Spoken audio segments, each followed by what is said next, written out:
Current की exercise solve करेंगे, अपनी टेक्स्ट बुक की एनसीईआरटी की एक्सरसाइजेस सॉल्व करेंगे। ठीक है, पहला क्वेश्चन हम लोग लेते हैं, देखिएगा, नोट डाउन कर लीजिएगा। A 100 ohm resistor is connected to a 220 volt 50 hertz AC supply। अब तो कह दिया AC सप्लाई है और 220 वोल्ट की बैटरी लगी है और रेजिस्टर की वैल्यू है 100 ओम। पहला को ठीक है, अब इसको डेटा को जब आप लिखोगे, ये आपका 7.1 क्वेश्चन नंबर है। अब यहाँ पे समझिएगा कि हमने आपको बताया था जब भी आपका अगर डिफाइन नहीं है कि पीक वैल्यू है, ठीक है, एसी सोर्स के लिए, तो आप क्या लेंगे आरएमएस वैल्यू। अब इस क्वेश्चन में कहीं पे भी बताया गया है कि पीक वैल्यू है कि कौन सी वैल्यू है, नहीं बताया गया, बस ये बताया गया एसी सोर्स है। अब एसी सोर्स है तो 100 ओम रेजिस्टर लगा है, तो रेजिस्टर को तो हमने 100 ओम लिख लिया। समझो बच्चों, नेक्स्ट आपका कह रहा है 220 वोल्ट बैटरी से कनेक्टेड है। अब यहाँ पे क्या लोगे, VRMS वैल्यू, VRMS कितना है, 220 वोल्ट, समझ रहे हो। और फ्रीक्वेंसी आपको दी गई है 50 हर्ट्ज। देखिए वहां पे, अब पहला क्वेश्चन क्या कह रहा है, what is the RMS value of the current in the circuit. पहला आपको क्वेश्चन ए क्या निकालना है, IRMS निकालना है, ठीक है। सेकेंड क्वेश्चन क्या कह रहा है, what is the net power consumed over a full cycle. अब नेट पावर निकालना है, तो यहाँ पे सेकेंड क्या हो गया क्वेश्चन, पावर निकालना है। यहाँ पे समझ में आया, ये VRMS हम लेंगे क्योंकि डिफाइन नहीं किया गया है कि पीक वैल्यू कौन सी, बस हम लोग को बताया एसी सोर्स है। हमने आपको बताया था जो ठीक है कि अगर एसी सोर्स से आप ले रहे हैं, ए मीटर से जो रीडिंग आती है वो क्या होती है, IRMS, ठीक है, और वोल्ट मीटर से VRMS होती है, समझ रहे हो। अब यहाँ पे बात आई, ये हो गया आपका डेटा। अब हमें पता है V is equal to IR होता है, IR होता है। अब क्योंकि VRMS है तो I क्या लेंगे, RMS, root mean square value R। हमें क्या निकालना है, V दिया हुआ है, हमें करंट निकालना है और R हमें पता है। कितना इजी सा है, IRMS is equal to VRMS कितना दिया है, 220 वोल्ट। ये आपका सॉल्यूशन है यहाँ से, ठीक है, 220 वोल्ट। और आपका ये आपका R नीचे चला जाएगा, R आपका कितना है 100, तो 0 से 0 कैंसिल हो जाएगा, ये आपका 2.2 एम्पियर आ जाएगा। करंट एम्पियर में नापते हैं ना। ये तो आपका पहला आंसर आ गया, ये आंसर फर्स्ट, ए का आंसर है ये, ठीक है, ये ए सॉल्व कर रहे थे। अब नेक्स्ट आपका क्या आता है, बी। अब ऑफ कोर्स ही बात है, पावर का फॉर्मूला क्या होता है, power is equal to I square R। पढ़े होगे, तो पावर यहाँ पे क्या हो जाएगा, IRMS का स्क्वायर R। कोई दिक्कत। अब यहाँ पे पावर इज इक्वल टू क्या हो जाएगा, IRMS की वैल्यू क्या दी है, निकली है 2.2 का स्क्वायर, और R आपका कितना है, R है आपका 100। बहुत अच्छा क्वेश्चन है, इसके क्वेश्चंस बहुत ही अच्छे रहते हैं, मजे आते करने में, है ना। तो यहाँ पे देखो, ये 22 ले लेते हैं, 22 का स्क्वायर 484 होता है, तो यहाँ पे 484 लिखा और 2 पॉइंट लगा देंगे, ठीक है, इंटू 100। अब आपका ये आ गया, पावर इज इक्वल टू 100 से मल्टीप्लाई करोगे ना। स्टूडेंट्स, हम लोग अपना नेक्स्ट क्वेश्चन लेंगे। देखिएगा नेक्स्ट क्वेश्चन क्या है, नोट डाउन कर लीजिए। The peak voltage of N AC source is 300 volt. अब यहाँ पे देखिए क्वेश्चन नंबर है 7.2 में कह रहा है पीक वोल्टेज आपको दिया गया है कितना, 300 वोल्ट। पीक वोल्टेज देखिए, V is equal to VM sine omega t होता था, ये होता था पीक वैल्यू, समझ रहे हो। तो VM आपको दिया गया है, VM आपको दिया गया है, पीक वैल्यू दी गई है 300 वोल्ट, समझ रहे हो, 300 वोल्ट दी गई है। अब यहाँ पे पूछ रहा है आपको क्या निकालना है, VRMS निकालना है। पहला क्वेश्चन ये रहा, समझे। तो नेक्स्ट क्वेश्चन आपका क्या कह रहा है, कि आपको क्या दिया गया है, द आरएमएस, बी पॉइंट देखिएगा, बी वाला, the RMS value of current in an AC circuit is 10 ampere. अब यहाँ पे दे दिया गया आरएमएस वैल्यू ऑफ करंट, कितना दिया गया है, 10 एम्पियर। और अब यहाँ पे क्या निकालना है, आई मैक्सिमम निकालना, what is the peak current, I maximum निकालना है यहाँ पे। तो एक रिलेशन था बच्चों, आप लोगों को याद होगा, याद तो होना ही चाहिए, हम तो यही एक्सपेक्ट करते हैं, ठीक है। तो यहाँ पे देखिए इसमें क्या दिया है, मैक्सिमम दिया है, आरएमएस पूछा है, इसमें आरएमएस दिया है और मैक्सिमम पूछा है। एक काट बांध के रख लो, इसमें फॉर्मूला इस वाले में देखिएगा, आपको पता होना चाहिए जो वी आरएमएस होता है वो वी मैक्सिमम अपॉन रूट 2 होता है, ठीक है, वी मैक्सिमम अपॉन रूट 2। अब ये हो गया फर्स्ट फॉर्मूला जो हमें यूज करना है। नेक्स्ट आपका आई आरएमएस जो होता है वो आई मैक्सिमम अपॉन रूट 2 होता है, ये हो गया सेकंड फॉर्मूला, ठीक है, ये हम पढ़ा चुके हैं। और रूट 2 की वैल्यू भी लिख लो बेटा, रूट 2 इज इक्वल टू 1.414 होता है, ठीक है। 1.41 से भी आप सॉल्व कर सकते हो, 1.414 लोगे तो एग्जैक्ट आंसर आएगा। टाइमिंग के हिसाब से आपको टैकल करना है प्रॉब्लम, है ना। अब यहाँ पे देखो पहला क्वेश्चन क्या है, मैक्सिमम दिया है, आरएमएस पूछा है, मैक्सिमम दिया हुआ है और आरएमएस पूछा है।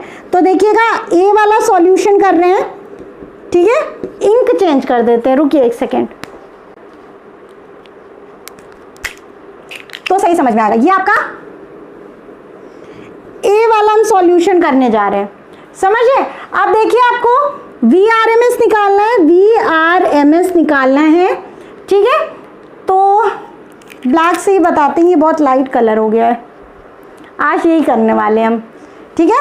वी आर एम एस क्या होता है, वी आर एम एस होता है वी मैक्सिमम अपॉन रूट 2, और आपको मैक्सिमम की वैल्यू दी गई थी, तो V R M S is equal to 300 upon root 2। एक तरीका होता है रूट 2 की वैल्यू रख के आपने डिवाइड कर दिया। एक और तरीका, इसको क्या लिख सकते हो, 300 को 2 इंटू 150 लिख सकते हो, 300 को हम लोग 2 इंटू 150 लिख सकते हैं अपॉन रूट 2, ठीक है। और 2 क्या होता है, 2 को हम क्या लिख सकते हैं, 2 को रूट 2 इंटू रूट 2 लिख सकते हैं कि नहीं।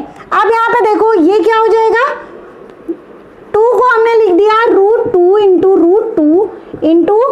150 अपॉन रूट 2। वैसे आप लोगों को देखिए, हम इतना लंबा प्रोसेस कर रहे हैं, जिनकी मैथ्स अच्छी होगी फटाक से काट के वहाँ रूट 2 लिख देंगे, समझ में। ये हो गया, ये कट गया।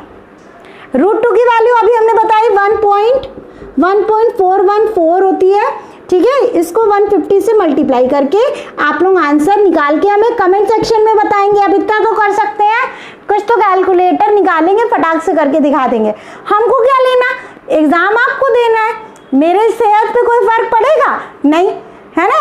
नहीं करोगे तो आप रिस्पॉन्सिबल, है ना, कैलकुलेशन, समझ रहे हो। तो ये करके बताना। स्टूडेंट्स एक और क्वेश्चन बचा था, तो वो तो भूल ही गए कराना। तो अब यहाँ पे देखो ये निकाल लेना तुम लोग, ठीक है। अब नेक्स्ट क्वेश्चन आपका बी वाला यहाँ पे बता देते हैं, रुकिएगा एक सेकेंड।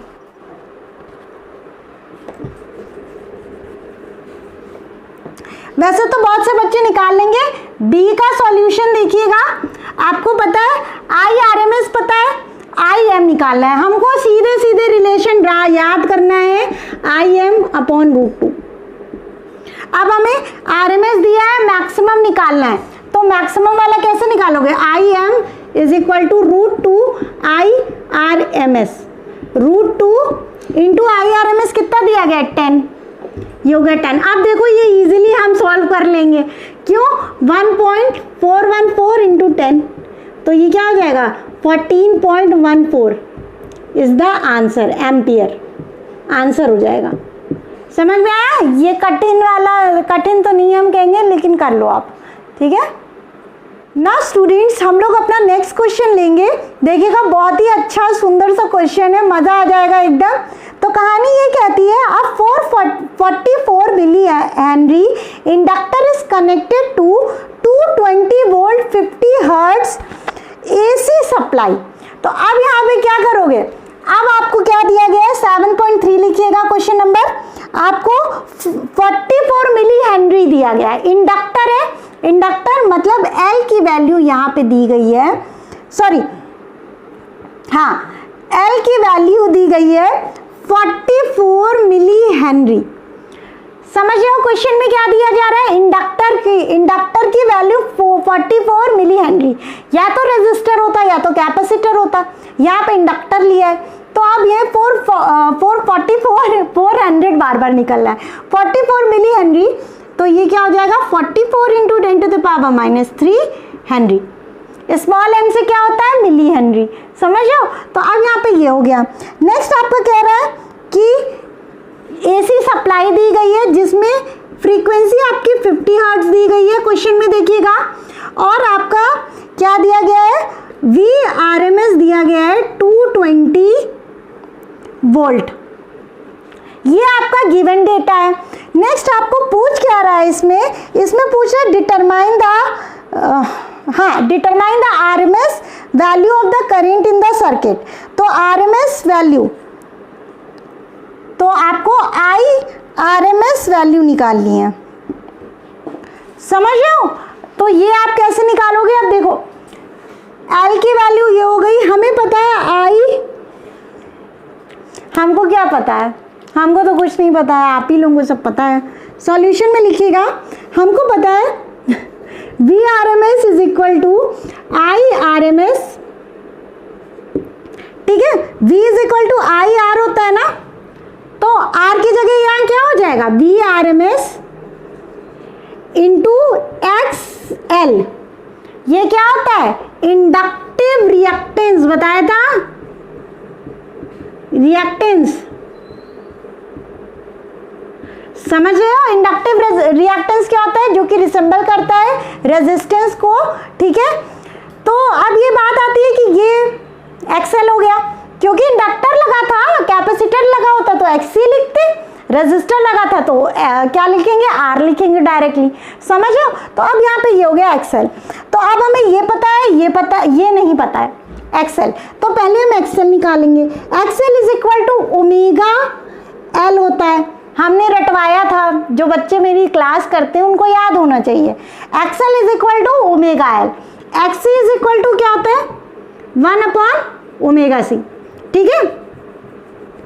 तो ये हो गया आपका, तो XL is equal to omega L हो गया।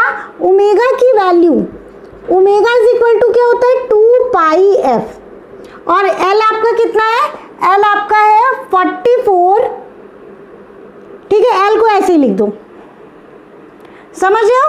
अब यहाँ पे XL निकालो, 2π, पाई कितना है 22/7, और F फ्रीक्वेंसी कितनी दी गई है 50 हर्ट्ज, और L की वैल्यू आपको 44 दी गई है,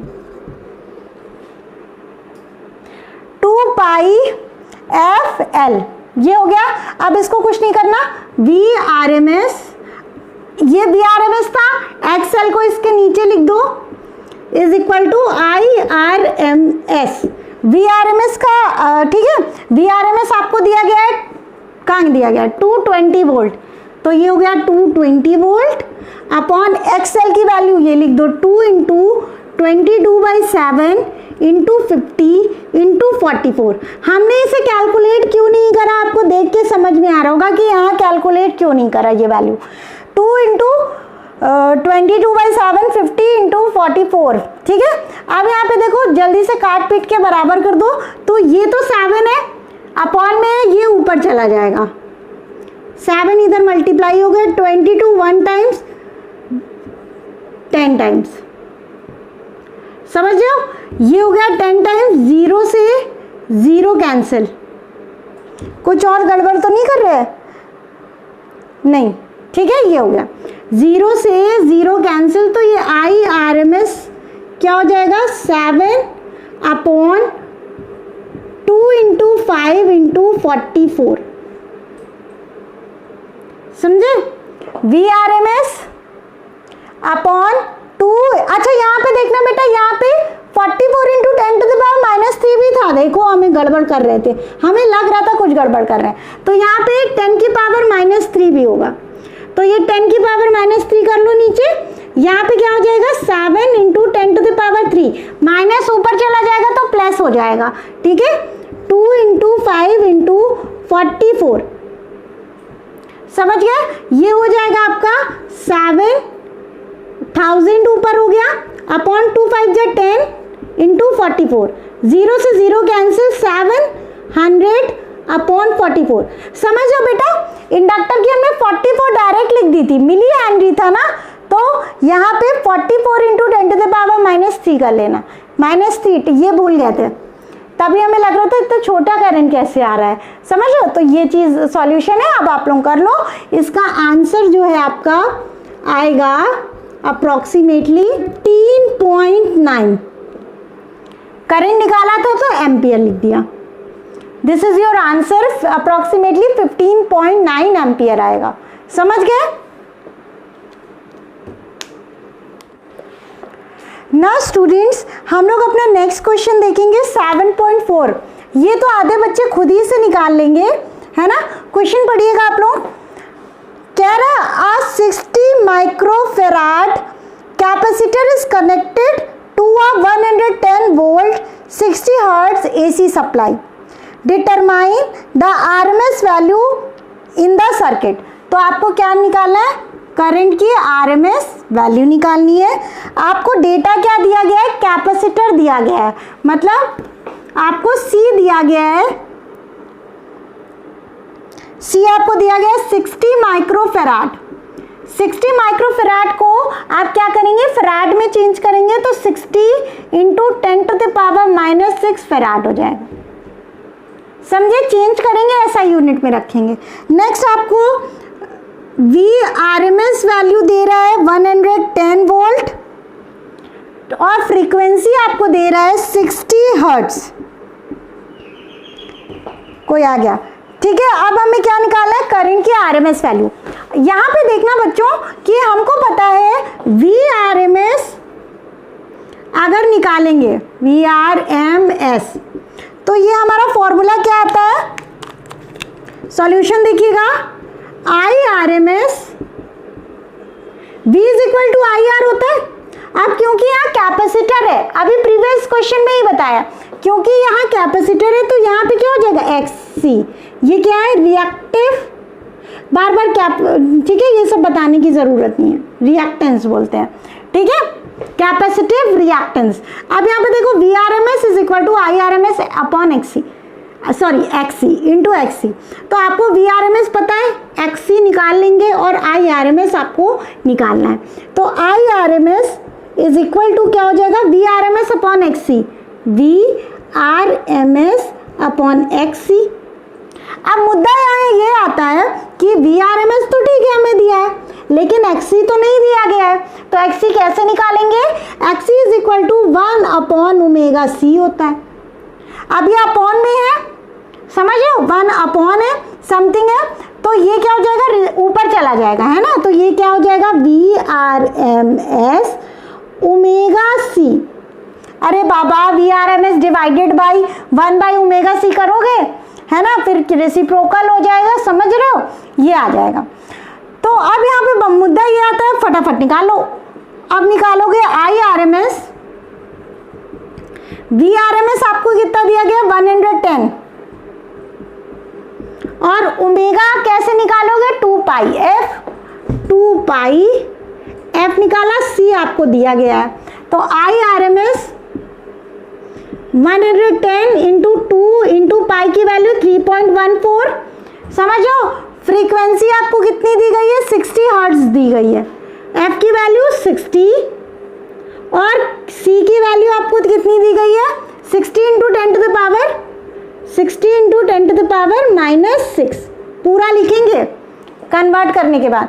तो IRMS हो जाएगा 110 into 220 into 3.14, 60 into 60 3600 into 10 to the power -6, ठीक है।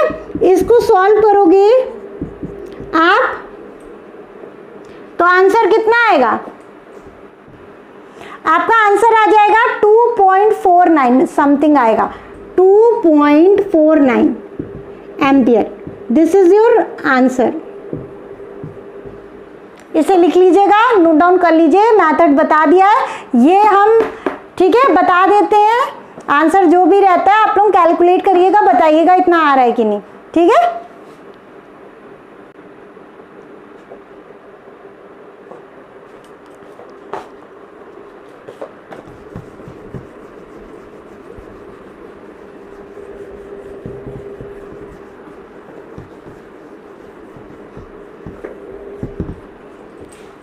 ना स्टूडेंट्स एक चीज समझिएगा, आपको क्या देगा, पावर कंज्यूम्ड क्वेश्चन पूछ सकता है, ठीक है। पावर कंज्यूम्ड में आप क्या करोगे, पावर कंज्यूम्ड, तो ऐसे अगर पावर पूछ लेता इंडक्टिव के केस में, ठीक है, तो इंडक्टिव के केस में P is equal to I R M S V R M S cos phi होता है ना, यहाँ पे कॉस फाई, लेकिन ये फेज डिफरेंस कितना होता है, पाई बाई 2। अरे बाबा इंडक्टिव के केस में पाई बाई 2 होता है ना, समझ रहे हो।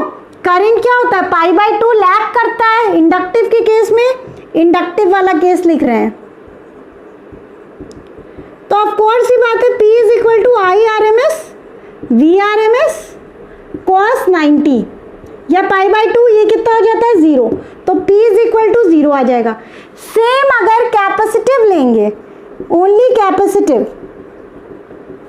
तो आपका फिर पावर आपका क्या हो जाएगा, I R M S into V R M S, लिख दिया कॉस फाई। इसमें भी क्या होता है, फेज डिफरेंस पाई बाई 2 होता है, तो ये भी पूरा क्या हो जाएगा, 0 हो जाएगा। पाई बाई 2 करंट क्या करता है, लीड करता है वोल्टेज से, समझ गए। तो अगर पावर भी पूछता है इंडक्टिव या कैपेसिटिव के लिए 0 हो जाएगा, अगर रेजिस्टिव के लिए तो आई स्क्वायर आर से आप निकाल सकते हो, कोई प्रॉब्लम नहीं होगी। क्यों उसमें ऐसा करते हैं, क्योंकि हमने बताया था रेजिस्टिव के लिए आपका जिस डायरेक्शन में करंट है उसी में ठीक है, उसी में वोल्टेज भी रहता है। As a sense phase difference क्या होता है, 0 होता है, कॉस 0 की वैल्यू 1 होती है, इसीलिए हम लोग आई क्या करते हैं, direct I R M S और वी आर एम एस को मल्टीप्लाई कर देते हैं, समझ गए, ये कॉन्सेप्ट होता है।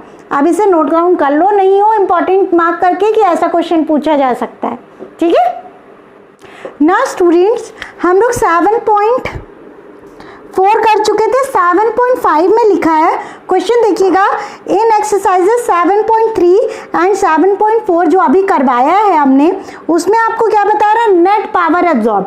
अभी हमने बताया 7.3 में आपका इंडक्टर था और उसमें कैपेसिटर था, तो ऑफ कोर्स ही बात है 0 हो जाएगा।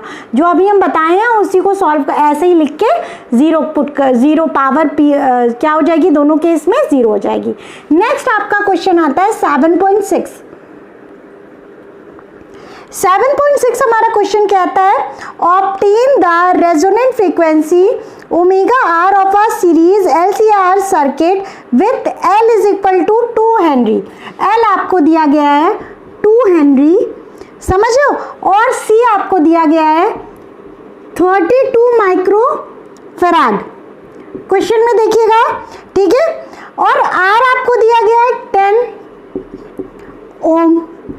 अब यहाँ पे पूछ क्या रहा है आपको, what is the Q value of this circuit, Q value of this circuit पूछ रहा है। तो आप यहाँ पे देखिएगा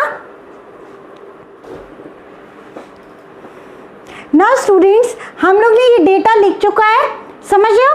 अब आपको बताया था हमने क्वालिटी फैक्टर पढ़ाया गया, तो आपको 2 फॉर्मूले बताए थे, रेजोनेंट फ्रीक्वेंसी अपॉन बैंडविड्थ बताया था, और एक और फॉर्मूला बताया था वोल्टेज अक्रॉस L और C upon voltage across R, समझ रहे हो।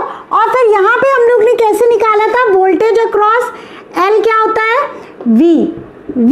L क्या होता है आपका, होता है I और XL, यही पढ़ा था ना, I इंटू XL क्या होता है, XL आपका इंडक्टेंस के केस में हम लोग रेजिस्टर की तरह, रेजिस्टेंस की तरह इसे ट्रीट करते हैं, समझ लो, किसको, XL को, समझ लो। V is equal to I R होता है इंडक्टर होगा तो XL होगा, अगर कैपेसिटर होगा तो IXC हो जाएगा।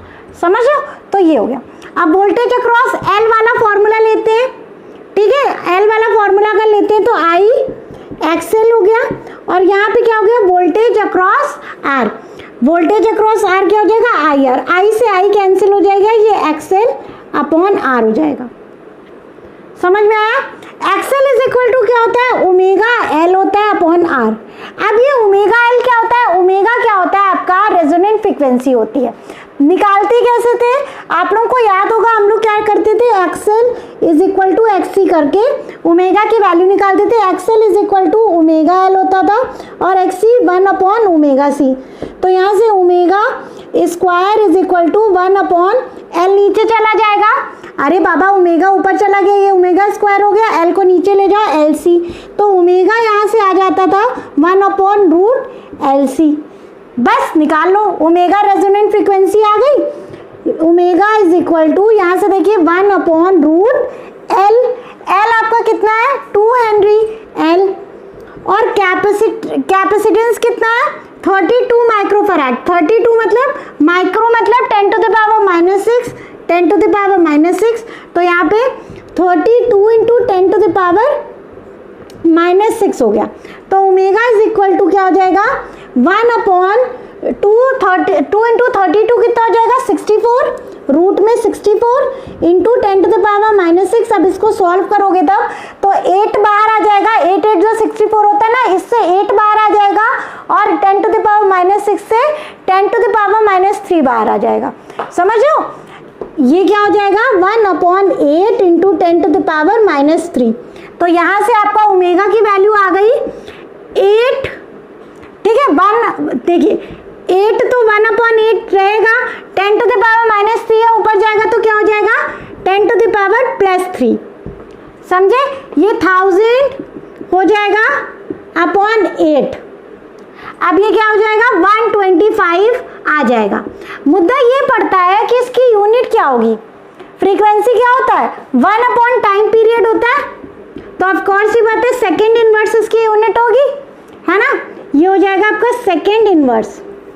दिस इज योर आंसर, आधा अधूरा आंसर, ठीक है। अब आपको पूछा क्या गया था, क्वालिटी फैक्टर, फटाक से रख दो, Q इज इक्वल टू क्या लिख रखोगे, ये रेजोनेंट फ्रीक्वेंसी ओमेगा की वैल्यू 125 इंटू L आपका कितना दिया गया था, 2 दिया गया था, अपॉन R आपका कितना दिया गया है, 10 दिया गया है, 10 दिया गया है, देखो ये R आपका कितना दिया गया है, 10 दिया गया है। तो यहाँ से 2 1 टाइम्स, 2 टाइम्स, अरे सॉरी 2 5 टाइम्स, 5 1 टाइम्स, 5 2 जा 5, तो क्वालिटी फैक्टर आपका 25 आ गया, ठीक है। अब इसे नोट डाउन कर लो ना स्टूडेंट्स। हम लोग अपने 2 क्वेश्चंस देखेंगे, ठीक है, कौन कौन से, 7.7 एंड 7.8, ठीक है। पहला दोनों इंटर रिलेटेड है, देखिएगा 7.7 में क्या कहा गया है, देखिए, a charge 30 microfarad capacitor is connected to a 27 milli henry inductor. अब क्या कह रहा है, कैपेसिटर दिया गया है 7.7 है, सी की वैल्यू आपको 30 माइक्रोफैराड दी गई है, तो 30 माइक्रोफैराड इज इक्वल टू क्या हो जाएगा, 30 into 10 to the power minus 6 farad. समझो। नेक्स्ट आपको दिया गया है, आपको हेनरी दिया गया है, मतलब एल की वैल्यू दी गई है 27 मिली हेनरी। इसे कन्वर्ट करोगे तो 27 into 10 to the power minus 3 henry हो जाएगा। समझ रहे हो। अब यहाँ पे बात आ रही है what is the angular frequency of free oscillation. पहला आपका इस वाले 7.7 में आपको पूछा गया है आपका एंगुलर फ्रीक्वेंसी।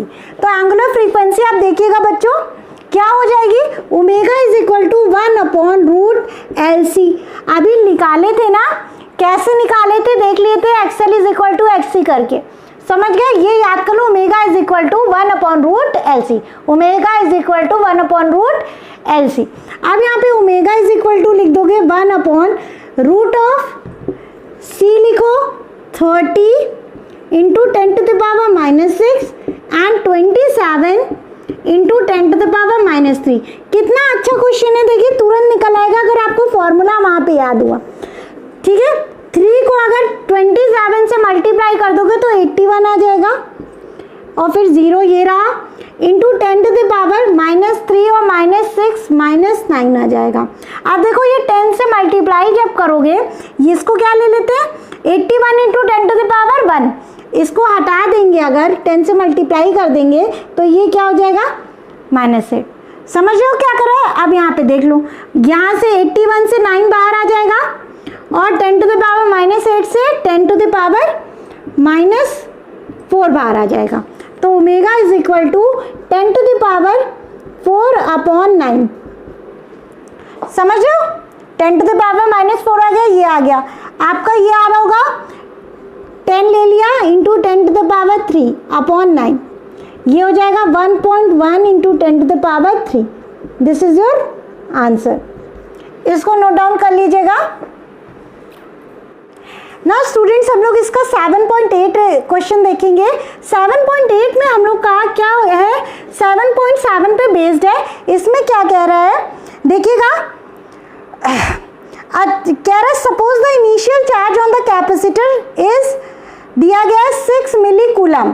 कौन से क्वेश्चन में, 7.7 में कहा गया है, इसी क्वेश्चन को आगे करा गया है। 7.8 में कहा गया है कि मान लीजिए अगर चार्ज आपका क्या है, इनिशियल चार्ज जो है आपका कितना है, 6 मिली कूलम है, 6 मिली कूलम।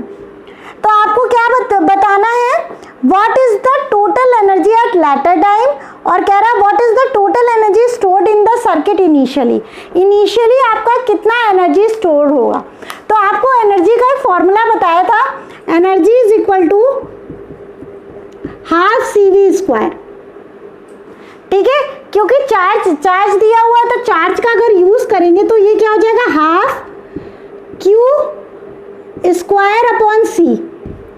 ये कहाँ से आता है बेटा, ½ CV² है, Q इज इक्वल टू क्या होता है, CV, तो V is equal to Q/C होगा। यहाँ पे पुट कर दोगे Q/C, तो देखो 1/2 इंटू C इंटू Q²/C² हो जाएगा, क्योंकि स्क्वायर था, एक से एक C कैंसिल, तो ये रिलेशन आता है आपका। ठीक है, एनर्जी इज इक्वल टू क्या हो जाएगा, 1/2 चार्ज का स्क्वायर। अब ये मिली कूलम में, तो इसे कूलम में चेंज करो, 6 into 10 to the power -3 coulomb. ठीक है, इसका स्क्वायर करना है। अब देखो ये हो जाएगा 6 इंटू 10 टू द पावर -3 का स्क्वायर अपॉन C की वैल्यू क्या है, 30 into 10 to the power -6, 30 into 10 to the power -6, यही था ना। अब यहाँ पे जल्दी से निकालो, 1/2, 6 का स्क्वायर 36, 10 की पावर -3 का square 10 to the power -6 upon 30 into 10 to the power -6, ये से ये कैंसिल हो जाएगा। समझो, 2 देखो, 3 1 times, 3 2 times, 3 10 times, 2 1 time, 2 6 time, तो आपका आंसर क्या आ रहा है, 6/10 और 0.6 जूल। एनर्जी किस में होती है, जूल में। अब यहाँ पे बात आ रही है, इतना एनर्जी तो स्टोर कर रहा है, तो लॉस कितना करेगा। नेक्स्ट क्वेश्चन आपका क्या था कि कितना बाद में लेटर आपको कितनी एनर्जी मिलेगी। हमने आपको एक चीज समझाई थी कि हमारा जो लॉस होता है, ठीक है, एनर्जी का जो लॉस होता है as a in the form of heat, वो किस में सिर्फ होता है, रेजिस्टर के केस में। ये हमने डिस्कस कर चुका है जब रेडियो वाला क्वालिटी फैक्टर पढ़ा रहे थे कि रेडियो में हम लोग जनरली कैपेसिटर और इंडक्टर लगाते हैं। क्यों लगाते हैं ये बता रहे थे, क्योंकि उसमें फाई क्या हो जाता है, जीरो हो जाता है। जो पावर लॉस होता है, सॉरी किस में, रेजिस्टर के केस में फाई क्या हो जाता है, जीरो, तो IRMS VRMS हो जाता है। लेकिन आपका इंडक्टर और उसमें पावर लॉस क्या हो जाता है, जीरो, क्योंकि π/2 होता है ना, cos π/2 जीरो होता है। तो यहाँ पे देखिए, अगर इनिशियली इतना था एनर्जी, तो आफ्टर लेटर में क्या होगा, लेटर में भी क्या हो जाएगा आपका 0.6 हो जाएगा। इसका रीजन क्या है, क्योंकि हमारा ये क्या है, LC सर्किट है, रेजिस्टर की तो बात ही नहीं की गई है। लॉस किस में होगा, रेजिस्टर के केस में होता तो इसमें भी है, लेकिन ये चीज़ थ्योरेटिकली बताई गई है कि इसमें लॉसेस बहुत ही मिनिमम होते हैं, मतलब बहुत कम होते हैं एज कम्पेयर टू रेजिस्टेंस। तो ये हो गया आपका। नेक्स्ट लेटर वाले केस में कितना हो जाएगा, 0.6 जूल। ठीक है, नोट कर लो। Hello kindly watch my other videos and don't forget to subscribe, like and also share my videos with your friends.